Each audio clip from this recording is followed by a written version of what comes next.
Dutangiranye agafilime kacu umudamu, dore umubyeyi utwite, dore ukuntu umubyeyi utwite disi, dutangiranye umudamu utwite hano, wagira ari kuganira na nyirabukwe cyangwa se n'undi muntu waba wo muri famiye.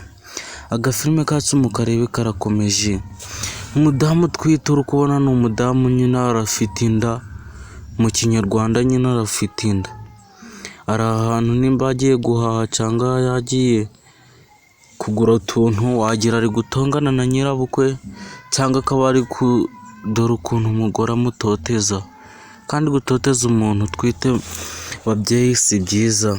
Dore ukuntu umugore amukwankamira, ari kumukanga, ari kugerageza kumukanga, wagira sinzi kumbe ni kuri busheri bari, hari kumukanga kumbe sha, uri kubona ko ababaje umugore utwite, uri kubona ko ari kuvuga nk'aho ari gushaka gusaba imbabazi, wagira ari kwihanangiriza umugore ngo amufashe.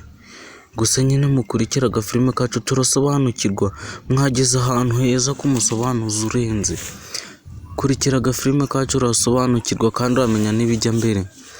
Umudamu yakomeje gukankamira umugore utwite, ntabwo azi ko buriya ari kumuhohotera, arakomeza aramukankamira, anariko amubwira nabi nyine amagambo mabi adashimishije, nawe urabyumva.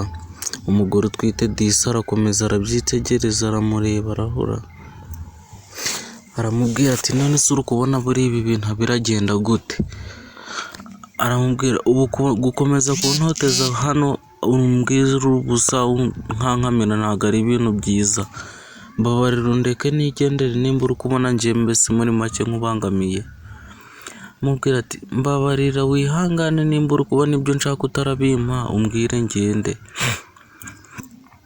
Umugore arakomeza aramwinginga ati wambabariye ukambwira nimba utari bubime, ko ndi kumva nje agahinda kandenze ku mutima, cyangwa ukambwira nimba ndagenda muri make, ariko ukareka gukomeza kumbangambira bene aka kageni. Umugore aramubwira, naho umugore aramureba, ubwo uri gukomeza kwivugishwa guco rero buriya kugira ngo nkugirire impuhwe, never fail, nta mpuhwe njye ngufitiye, ibyo ni ibyanyu, ibyanyu ni ibibareba. Nimba ari ngombwa kuza kumbariza nimba ari n'umugabo wawe hano, ntabwo ari ibintu byiza. Ese ubundi nkubaze, iyo nda yayigutereye mbere yuko uza kundeba ngo njyewe ngira ibyo ngukemurira? Uri kubona njyewe ndi umugore hano wihaye, apana kuza njyewe uri kumenyera twana bipfa, njyewe ujya unyuba, uri kubona mfite imodoka, urangiye nanagusiga nkigendera. Sha mugore dore ukuntu amwitegereje, agahinda ni kose, aramwitegereza aramureba, aravuga ati koko mana ni ukubera iki ibi bintu ukomeza kubintura? Ni njyewe munyabibazo wabonye ku iyi si?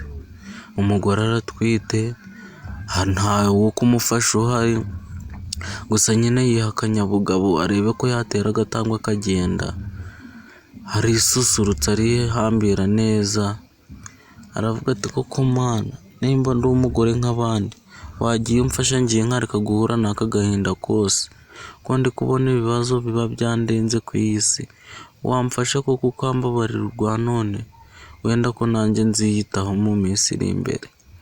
Uri kubona umwana wanjye ndirira kuri we yenda kuvuka, mana mfasha umpe gukomerana n'umwana wanjye, uduhe kuruhukana, mana mfasha. Umugore niko ari kuvuga.